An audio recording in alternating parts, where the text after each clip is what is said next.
It was an exclusive chance for the multitudes of Gikomba residents in Nairobi to share into the gospel when GBS TV took its trail of crusade to their backyard today. But we would say dog degari. Hatusemi kwamba eti umbwa mori, tunasema umbwa degari. Being the second GBS Viewer Crusade among a series of monthly campaigns lined up for this year within Nairobi County, the campaign is aimed at spreading the true gospel to its viewers. This month we've come to Pumwani and Gikomba area where we want to introduce people to Christ.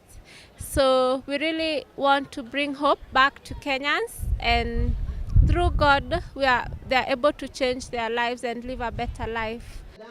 Strategically in Pumwani Community Center in Nairobi's business hub, the crusade is expected to guide the hearts of its viewers from spiritual desolation through mind training, lectures and sermons to keen servants of God. Every time there's a GBS crusade, whoever attends there, their life changes in a big way.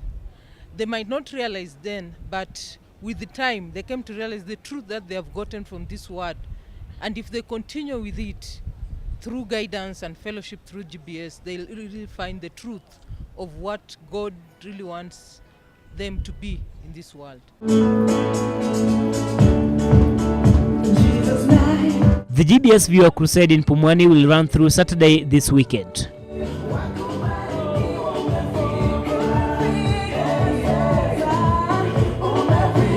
Samuel Tawish, GBS News.